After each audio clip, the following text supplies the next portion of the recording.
भाग्य के विषय में यह प्रश्न सदियों से इंसान के मन में उठा है। क्या हमारा भाग्य पहले से ही तय होता है या हम इसे खुद बनाते हैं?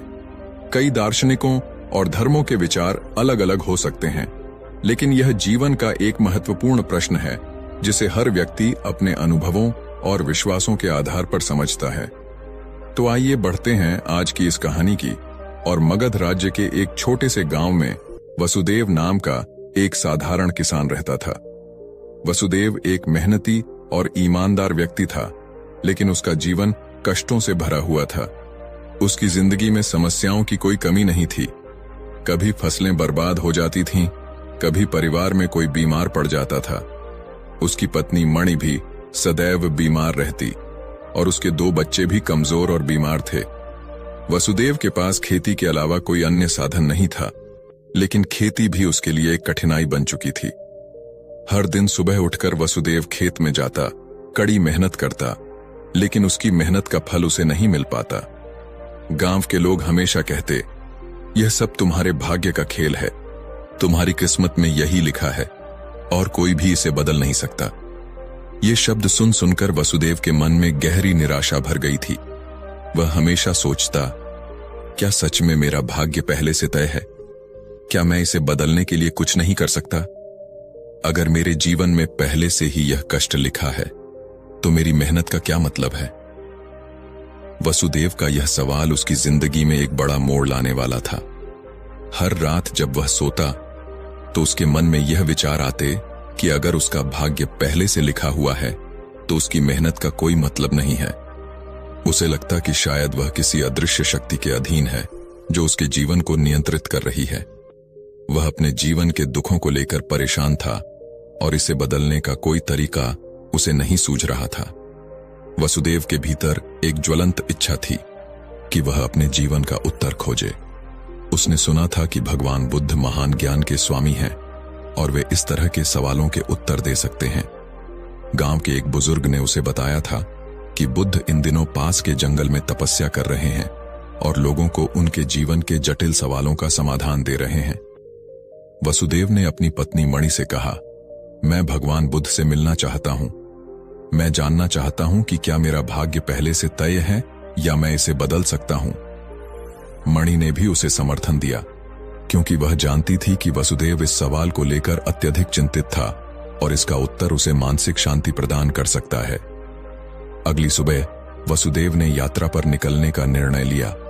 उसने अपने खेतों और परिवार की जिम्मेदारी कुछ दिनों के लिए गांव के एक विश्वसनीय मित्र को सौंप दी और बुद्ध की ओर चल पड़ा।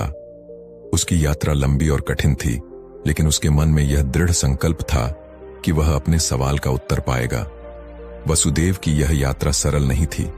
उसे कई जंगलों, नदियों और पहाड़ों को पार करना पड़ा। कभी कभी उसे भूखा रहना पड़ता, तो कभी रात को ठंड से कांपते हुए सोना पड़ता। रास्ते में कई बार उसे ऐसा लगा कि वह इस यात्रा को छोड़ दे और वापस लौट जाए, लेकिन उसका मन बार बार उसे प्रेरित करता कि वह अपने सवाल का उत्तर पाए बिना नहीं लौटेगा। एक दिन जब वह एक बड़े जंगल से गुजर रहा था, तब उसे एक बूढ़े साधु मिले। साधु ने उसे भोजन दिया और उसके साथ कुछ समय बिताया। साधु ने वसुदेव से उसकी यात्रा का उद्देश्य पूछा। वसुदेव ने साधु को अपनी परेशानी और सवाल के बारे में बताया। साधु ने उसकी बात सुनकर कहा, तुम सही रास्ते पर हो पुत्र। भगवान बुद्ध ही तुम्हें इसका उत्तर दे सकते हैं, लेकिन याद रखना, उत्तर तुम में ही है। बुद्ध तुम्हें केवल मार्ग दिखा सकते हैं। कई दिनों की यात्रा के बाद वसुदेव अंततः बुद्ध के आश्रम पहुंचा। आश्रम एक शांतिपूर्ण स्थान था, जहां हर तरफ हरियाली थी और एक अद्वितीय शांति का अनुभव हो रहा था। वहां बहुत सारे लोग पहले से मौजूद थे, जो बुद्ध के प्रवचनों को सुन रहे थे। वसुदेव ने बुद्ध के दर्शन करने का अवसर पाया। जैसे ही वह बुद्ध के पास पहुंचा, उसकी आंखों में एक अजीब सी चमक थी, मानो उसे अपनी सारी समस्याओं का हल मिलने वाला हो। वसुदेव ने विनम्रता से बुद्ध को प्रणाम किया और कहा, भगवान, मैं वसुदेव हूं। मेरा जीवन कष्टों से भरा है। लोग कहते हैं कि यह सब मेरे भाग्य का लिखा है। क्या मेरा भाग्य पहले से तय है? क्या मैं इसे बदलने के लिए कुछ भी नहीं कर सकता? बुद्ध ने शांत स्वर में कहा, वसुदेव, तुम्हारा सवाल गहरा है और इसका उत्तर तुम्हारे भीतर ही छिपा है। लेकिन मैं तुम्हें एक कहानी सुनाता हूं जो तुम्हारे सवाल का उत्तर देगी। बुद्ध ने वसुदेव को एक सरल लेकिन गहरे अर्थ वाली कहानी सुनाई। उन्होंने कहा, वसुदेव, मान लो कि तुमने एक बीज बोया है। अब यह बीज एक पौधा बनेगा और फिर एक बड़ा वृक्ष। लेकिन यह वृक्ष कैसा होगा, यह इस बात पर निर्भर करता है कि उसे कितना पानी, सूरज की रोशनी और देखभाल मिलती है। अगर बीज को सही समय पर पानी मिलता है तो वह मजबूत वृक्ष बनेगा, अगर नहीं तो वह सूख जाएगा। तुम्हारा भाग्य भी इसी तरह से काम करता है। तुम्हारे पूर्व जन्मों के कर्म बीज के समान हैं और तुम्हारे वर्तमान कर्म उसे पानी और पोषण देने वाले तत्व हैं। वसुदेव ने बुद्ध की इस कहानी को ध्यान से सुना, लेकिन वह अब भी अपने सवाल का पूरा उत्तर नहीं पा सका था।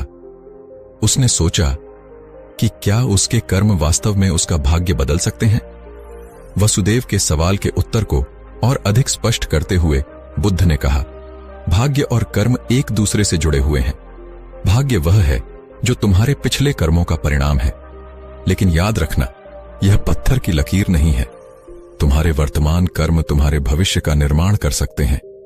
अगर तुम सही दिशा में कर्म करोगे तो तुम्हारे जीवन में बदलाव अवश्य आएगा। बुद्ध ने एक और उदाहरण दिया। मान लो कि तुम्हारे पास एक नाव है और वह नाव नदी की धारा में बह रही है।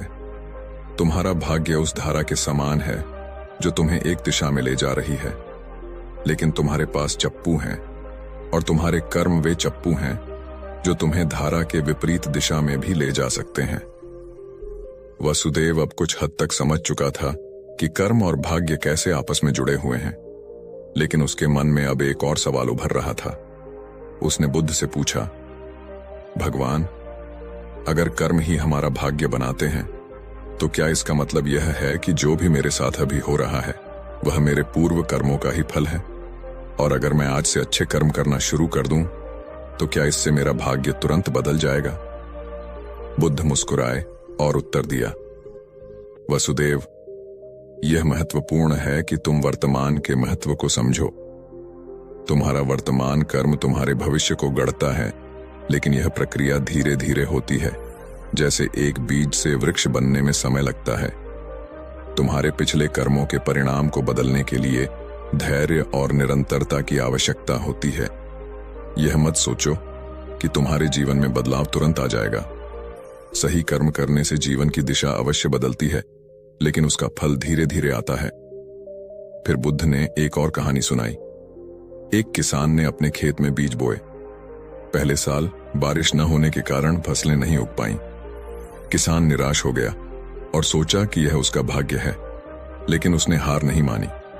अगले साल उसने फिर से बीज बोए और इस बार बारिश सही समय पर हुई।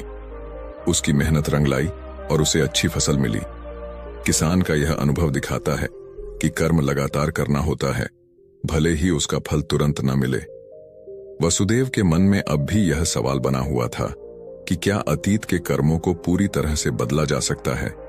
उसने बुद्ध से कहा, भगवान, अगर मेरे पिछले कर्म ही मेरे वर्तमान दुखों का कारण है तो क्या मैं उन्हें पूरी तरह से बदल सकता हूं, या क्या मुझे केवल अपने वर्तमान और भविष्य पर ध्यान केंद्रित करना चाहिए? बुद्ध ने गहरी सांस ली और कहा, वसुदेव, अतीत को बदलना संभव नहीं है। जो हो चुका है वह हो चुका है, लेकिन अतीत को स्वीकार करके ही तुम वर्तमान को सही दिशा में ले जा सकते हो। तुम्हारे वर्तमान कर्म ही तुम्हारे भविष्य का निर्माण करेंगे। अगर तुम अपने अतीत को छोड़कर वर्तमान पर ध्यान केंद्रित करोगे तो तुम्हारा जीवन धीरे धीरे बदलने लगेगा। बुद्ध ने यह भी कहा, अतीत का बोझ उठाने से तुम आगे नहीं बढ़ पाओगे। उसे स्वीकार करो, उससे सीखो और आगे बढ़ो। अपने वर्तमान को अच्छे कर्मों से भर दो और भविष्य तुम्हारा होगा। बुद्ध ने वसुदेव को एक और उदाहरण दिया। एक समय की बात है, एक राजा अपने राज्य में बहुत खुशहाल जीवन जी रहा था, लेकिन एक दिन उसे पता चला कि राज्य में एक गरीब ब्राह्मण है जो बहुत कष्ट में जी रहा है। राजा ने उसे अपने दरबार में बुलाया और पूछा, तुम इतने कष्ट में क्यों हो? ब्राह्मण ने उत्तर दिया, राजा, यह मेरे भाग्य का खेल है। मैं कितना भी परिश्रम करूं, लेकिन मेरा भाग्य मुझे इस गरीबी से बाहर नहीं निकलने देता। राजा ने हंसकर कहा, तुम्हारा भाग्य तुम्हारे पिछले कर्मों का परिणाम हो सकता है, लेकिन तुम्हारे भविष्य का निर्माण तुम्हारे वर्तमान कर्मों से होगा। अगर तुम आज से सही दिशा में कर्म करोगे तो तुम्हारा भविष्य अवश्य बदल जाएगा।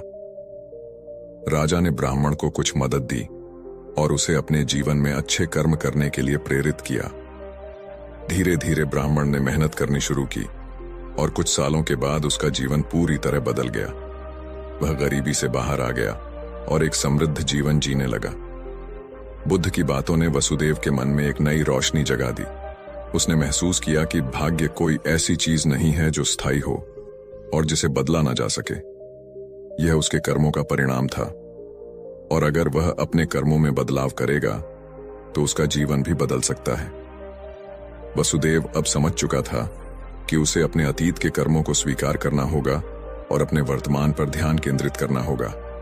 उसने बुद्ध से कहा, भगवान, मैं अब समझ चुका हूं कि मेरा भाग्य मेरे ही हाथों में है। मैं अपने कर्मों को बदलकर अपने जीवन को एक नई दिशा दे सकता हूं। बुद्ध ने उसे आशीर्वाद दिया और कहा, सही रास्ते पर चलने वाले को कभी निराश नहीं होना चाहिए। जीवन में जो कुछ भी होता है वह हमारे कर्मों का ही परिणाम होता है। अगर हम सही दिशा में कर्म करेंगे तो हमारा भविष्य अवश्य उज्जवल होगा। वसुदेव बुद्ध से विदा लेकर अपने गांव की ओर चल पड़ा।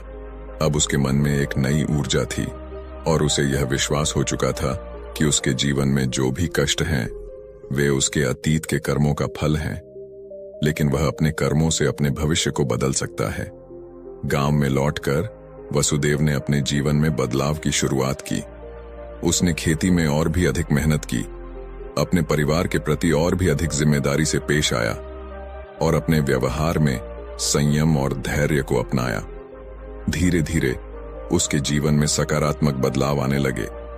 उसकी फसलें अब बेहतर हो रही थीं, उसका परिवार स्वस्थ रहने लगा और उसका आर्थिक स्थिति भी सुधारने लगी। वसुदेव के जीवन में धीरे धीरे सब कुछ बदलने लगा।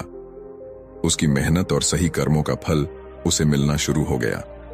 गांव के लोग अब उसकी सफलता की कहानियां सुनाने लगे। वे कहते, वसुदेव ने अपने भाग्य को बदला है। उसने अपने कर्मों से यह साबित कर दिया कि भाग्य पहले से तय नहीं होता। वसुदेव के जीवन का यह बदलाव उसे और भी प्रेरित करता रहा और वह हर दिन अपने जीवन को और बेहतर बनाने में जुटा रहा। उसने यह भी समझा कि जीवन में धैर्य का महत्व कितना बड़ा है। समय के साथ वसुदेव गांव के सबसे सफल व्यक्तियों में से एक बन गया। वसुदेव एक दिन फिर से बुद्ध के पास गया और उन्हें धन्यवाद दिया। उसने कहा, भगवान, आपने मुझे सिखाया कि भाग्य और कर्म आपस में जुड़े हुए हैं। आपने मुझे दिखाया कि अगर हम सही दिशा में कर्म करें तो हमारा भविष्य बदल सकता है। मैं अब समझ चुका हूं कि भाग्य कोई स्थायी चीज नहीं है और हमें अपने कर्मों पर ध्यान देना चाहिए। बुद्ध ने मुस्कुराते हुए उत्तर दिया, वसुदेव, तुम्हें अब यह समझ आ गया है कि जीवन का सारा खेल कर्मों का है। भाग्य का लिखा हमारे पिछले कर्मों का परिणाम है, लेकिन हमारे वर्तमान कर्म ही हमारे भविष्य को तय करेंगे। जीवन में कभी निराश मत होना, क्योंकि तुम्हारे कर्म ही तुम्हारे सबसे बड़े साथी हैं। वसुदेव अब पूरी तरह से आत्मनिर्भर और आत्मविश्वासी बन चुका था। उसने यह समझ लिया था कि जीवन में कोई भी चीज स्थायी नहीं होती और हमारे कर्म ही हमें हमारे भविष्य की ओर ले जाते हैं। उसने बुद्ध के सिखाए गए मार्ग को अपने जीवन में उतारा और अपने जीवन में सुख और शांति का अनुभव किया। इस कथा का संदेश यही है कि हमारा भाग्य पहले से तय नहीं होता। हमारे कर्म ही हमारे भविष्य का निर्माण करते हैं और अगर हम सही दिशा में कर्म करेंगे तो हम अपने जीवन में सुख और समृद्धि प्राप्त कर सकते हैं। जीवन में कभी हार न माने, क्योंकि आपके कर्म ही आपके भाग्य को बदल सकते हैं। दोस्तों, अगर आपको हमारी कहानी अच्छी लगती है तो हमारे चैनल को जरूर सब्सक्राइब कीजिए ताकि हर एक ऐसी कहानी सबसे पहले आप तक पहुंचे। धन्यवाद।